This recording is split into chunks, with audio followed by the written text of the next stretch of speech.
I suppose that this is every gardener's dream. An old thatched cottage deep in the heart of the country, roses around the door and surrounded by a glorious jumble of old-fashioned flowers.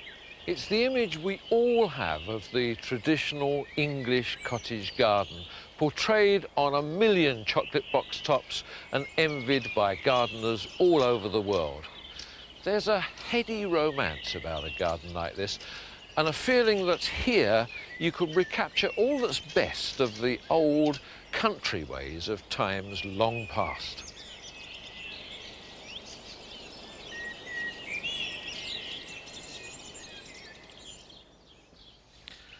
But if you think that a rose-covered, thatched cottage in the country is essential for a good cottage garden, just take a look at this.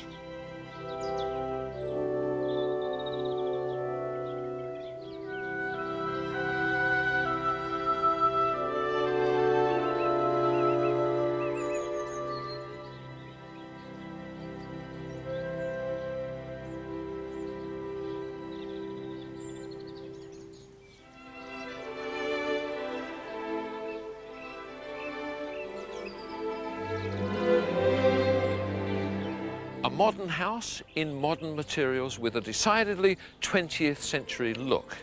And yet it's proof positive that by a bit of clever gardening you can recreate that traditional rural feel and bring a breath of fresh country air into your life. In this garden, I'll swear I can hear the clip-clop of hooves as the ploughman wends his weary way.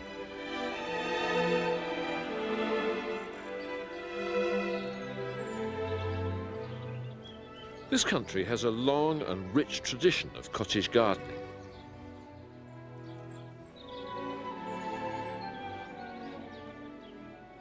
Over the next 6 programmes, I shall be building 2 very different cottage gardens at Barnsdale. To help me build them, I've been visiting some of the very best gardens around the country and talking to their gardeners, in order to find inspiration and ideas I can use in my garden and you can use in yours. The cottage tulips as such are the longest lasting of any. I'm very fond of the lily-flowered, but they don't exist for very long. The cottage tulips will go on quite for a long time, and so I'd never dig them up. I leave them all in the soil and they take their chance. Yes, I've got slugs here. I get in the potatoes, you see, if I don't look after them. So what do you do? Well, when I plant the potatoes, look, I put the farmyard manure in, then the potato, then I cover it with soot. Soot what I get out the chimney, you know, when I sweep a chimney. Yeah. And does that keep them away? Yes. I took them potatoes up, I only had one slug eating one.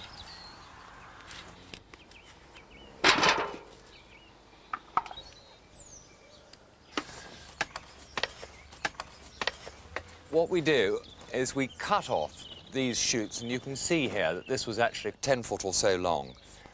People don't like this because they assume that you're cutting off next year's flowering growth. But in reality, what you're doing is you're encouraging this very twiggy sort of growth. And then you get the whole architecture of the arch, and all the energy of the rose goes into these little flowers. Gardeners like these are using their ingenuity and gardening skills just as their ancestors did. The tradition carries on, even if the setting today can be somewhat different.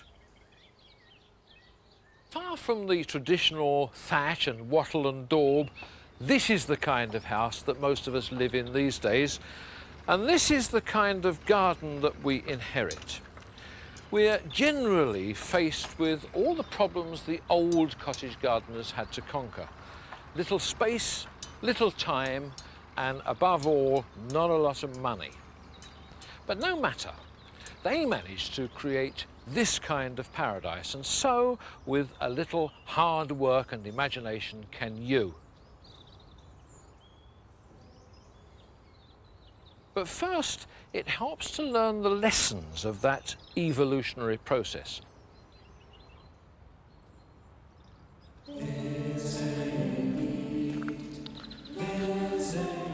In the 14th century, life for the rural poor was hard. Their tiny cottages would have had very often leaky thatched roofs, and depending on the area you were in, if you were lucky you might have had a flint or a stone wall, but very often they were just wattle and daub. And they were very draughty places indeed. Inside, just one main room where the whole family lived and ate on very rudimentary furniture. No glass in the windows, of course, just a flap to pull down when it got really cold, and the floor is just beaten earth. In the centre was a fireplace, but no chimney. The smoke would have simply gone up through a hole in the gable end, so the inhabitants would have smelt like freshly smoked kippers. There might have been a wattle and daub partition to section off the area where they slept and cooked. In the winter, certainly, they would have shared their living space with their precious animals, because the medieval poor depended greatly upon this old girl. Now, Petronella here is, in fact, very much like a medieval breed. Notice the long snout, which is used for snuffling, because she certainly would have been allowed to roam in the woodlands to root out acorns and other wild food. And they used to grow them big in those days too, because the fat was used for all kinds of things, from waterproofing, greasing their primitive implements, and of course for making candles, which was their only illumination in their gloomy cottages. And it was a very important part of their diet. But of course, that was supplemented with vegetables and herbs that they grew in their gardens. The 14th century cottage was at the Weald and Downland Open Air Museum near Chichester, and there I met Bob Holman, who's their expert on medieval horticulture. Well, they had quite a wide range of vegetables, really. Amongst these were coleworts, which are the forerunners of our cabbages. They had onions, they had garlic, they had skirrets, alexanders. A limited amount of root crops, really, very, very few of these. They came later. There's quite a lot of edible weeds like sow thistles, dandelions, fat hen, good King Henry. And did they grow things to brighten their lives in the way of flowers? Not very many flowers, no. Probably the herbs were the brightest things in the garden. Having said that, they grew a lot of pot marigolds. Were they called that because they were grown in a pot or because they were for the pot? They were for the pot, really. Oh, really? They ate the leaf, of course. The petals were used directly to put into wounds. They mixed the petals with tallow and beeswax and animal fats to make a healing cream. And so it was quite an important flower to them, really. This was the real beginning of the cottage garden. These days, you're very likely to find a smart car parked outside the old cottage, ready to whisk the owner off to work in the town. But here and there are a few of the genuine article left. Their gardening hardly changed over hundreds of years. When I visited George Flatt in his old cottage deep in the Suffolk countryside, I started by asking him how long he'd lived there. 72 years. 72 years. So how old are you? 87. 13 when I left school. Yeah. 1919. I worked on the land, agricultural work. I started with in the yards, you know, just a boy like in the yards, and do a little few odd jobs about.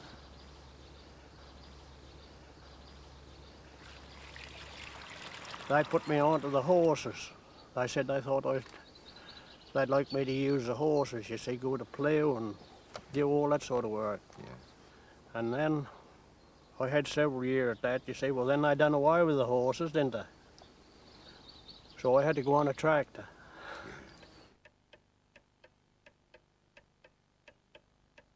My father died in 1930. And that's when I took the garden over, you see, after my father died in 1930. So I've been farming this land since 1930, you see, myself.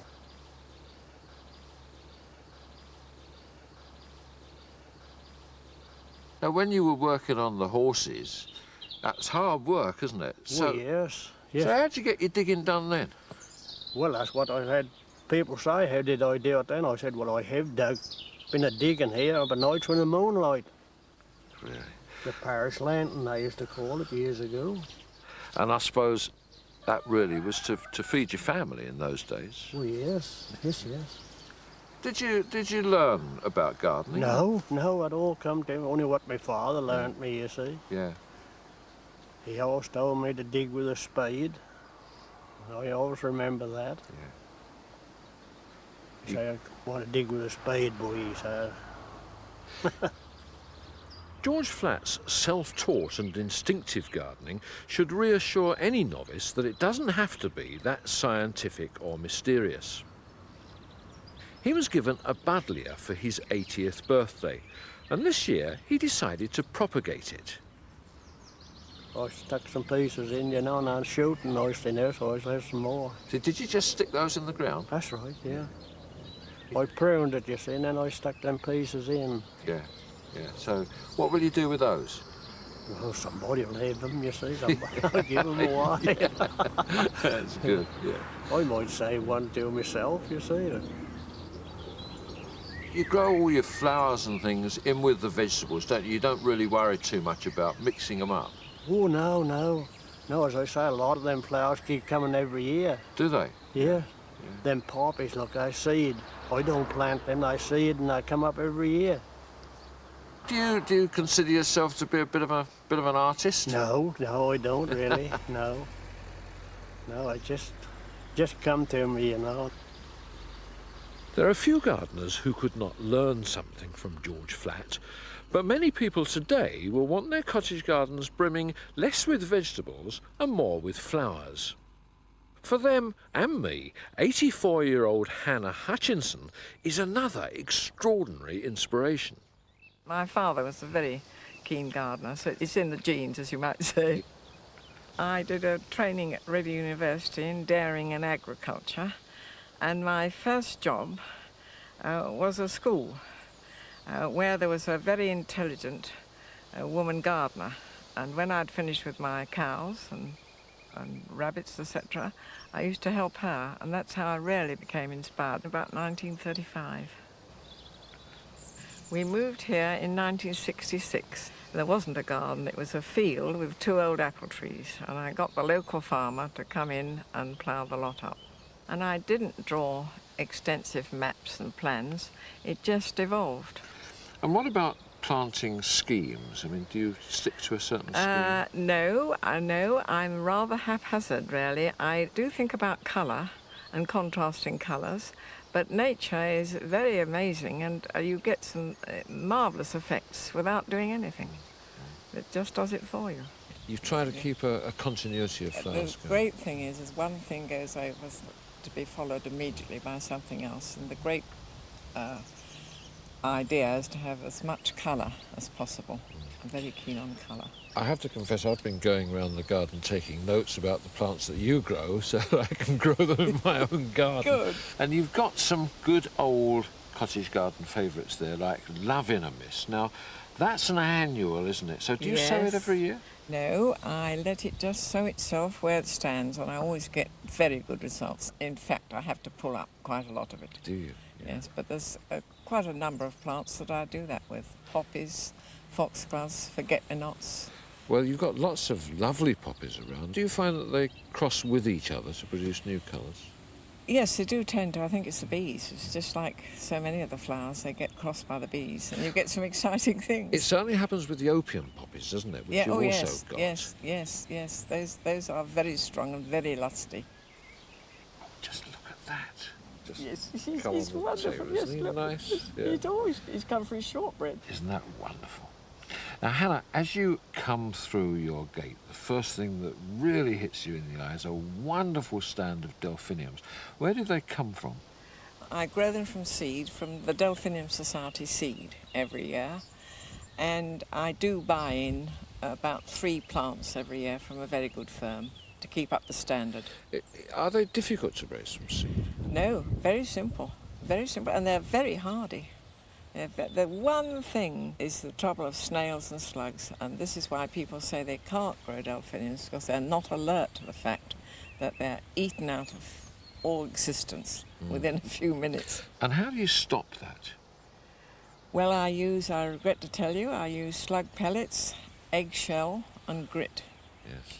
And I do a lot in the autumn and a great deal in the spring. That's the most vulnerable time. When the plants are just when they're coming just through. emerging, yes. Yeah. Yes. You've got some beautiful colours there. Are Yes. there some specific varieties? Yes, they are. There's one called Black Knight, and there's another, Lord Butler's, a very light blue one, which is a sheer delight. It really is a lovely variety too, isn't Yes, it? it is. It's very vigorous. But of course, the others, if you've raised them from seed, don't actually have names. No, they don't. No, that's right, no. And near to those, and almost equalling them in height and stature, are some campanulas. Oh, yes. Now, that's Campanula lactiflora, and there are 2 varieties there, Pritchard's Blue and Loddon Anna, which is a pinky mauve. And down below those, there's a very striking purple geranium. Oh, yes, that's Anne Folcard, not listed by many people because it's rather scarce, and I think it was produced by a vicar's daughter. Oh, really? But the attraction is the golden foliage, and it's a very good doer. Yes, geraniums do quite well, actually, under those sort of circumstances. Oh, they don't do. They're a great asset because you've got continuous flowering more or less all summer. Yeah. Now, you have a bed of beautiful Alströmerias, and they're quite an old variety, aren't they? That's the League 2 hybrids, and the most wonderful shades from biscuit right up to almost a deep cerise pink. And the colour range is amazing. And then I've got a very old, delightful yellow on its own, and I put it in a bed by itself so you can see it alone. But you're no stick in the mud gardener, are you? Because you're also growing the very latest varieties too. Yes, that's right, the Princess Lilies, as they're called. They are fantastic. They start flowering in May, and they go right on till October. And they last pretty well 6 weeks in water. They are incredible.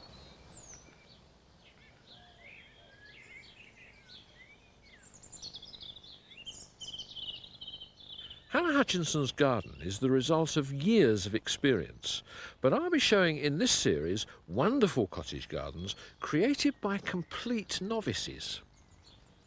And even if you know absolutely nothing about gardening at all, I promise you that you could do that too. That's the great beauty of cottage gardening.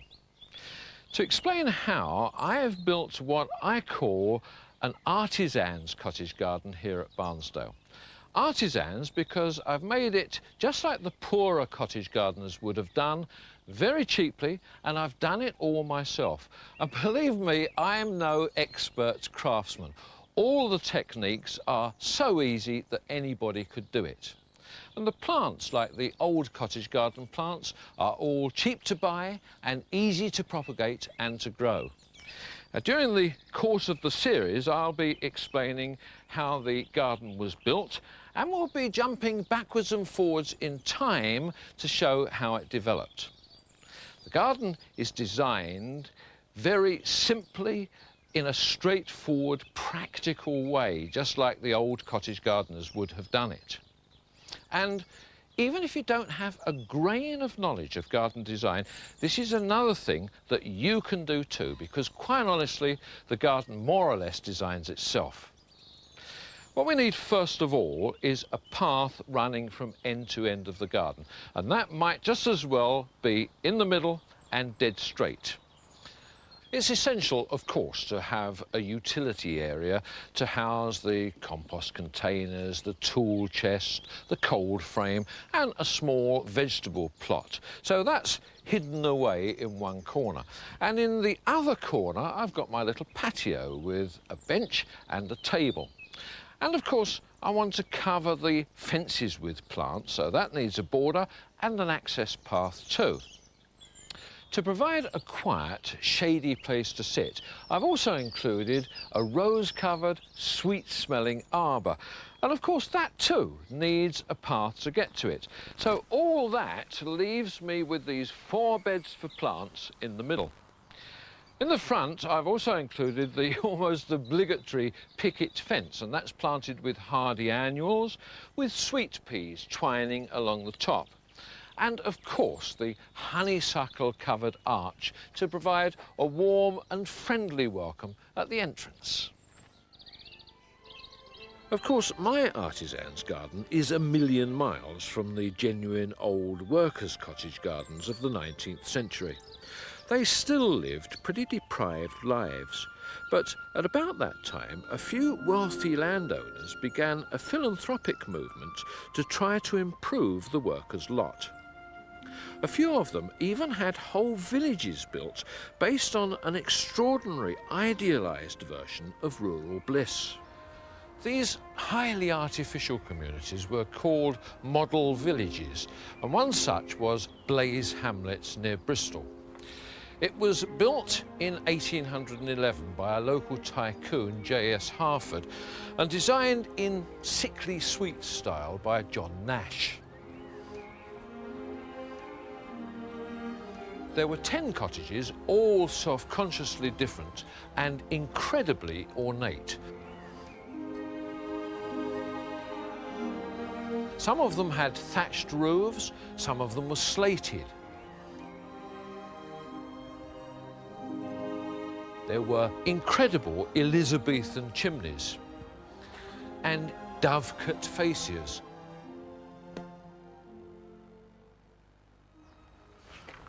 And of course, gardens to match. The myth of simple rural bliss was perpetuated, and they contributed greatly to the gentrification of the cottage garden style.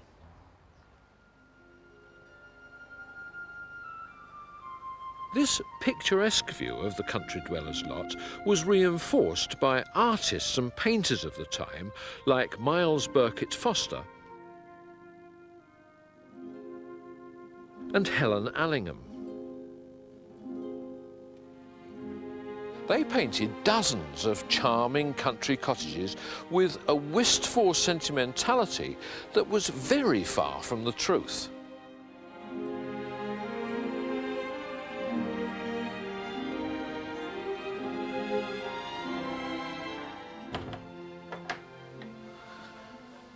At the time that Helen Allingham painted it, this tiny 2-bedroomed cottage housed a family of no less than 8. And yet her interpretation includes a clean and well-fed little girl and her smiling, contented mum, and completely glossed over the malnutrition and disease that resulted from poor diet, cramped and damp living conditions, and the unremitting toil that was the lot of the rural poor in those days. And yet it was paintings like these that greatly influenced the wealthier classes, who probably didn't approach too close anyway, to believe that their lives were filled with bucolic charm and contentment. And so they built their own much grander and more comfortable cottages, and they planted them with flowery gardens to match. Those wonderful, romantic old cottage gardens may have been based on a misconception of an idyllic rural life, but they were nonetheless very inspiring indeed.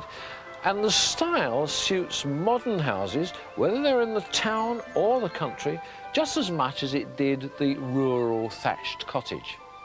So I've built what I like to call my gentleman's cottage garden here at Barnsdale, and again, throughout the series, I'll be showing how it was made. Now, the design is, once again, modular, but this time it's divided into 5 very distinct and separate sections. This is the ornamental part of the garden, and we've got the straight cottage garden path again here.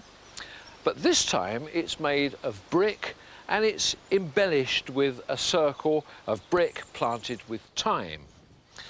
The borders are planted with the traditional mix of cottage garden flowers, and the whole thing is divided from the rest of the garden with a hardwood trellis planted with cottagey climbers. At this end of the plot there's a formal herb garden with gravel paths and beds edged with box, and when that grows up they'll be clipped to form low hedges. And over this side of the path, my secret garden. Once these plants grow up, it will be quite a quiet and private place. So I've decided on a bit of grass here where I can sit in seclusion.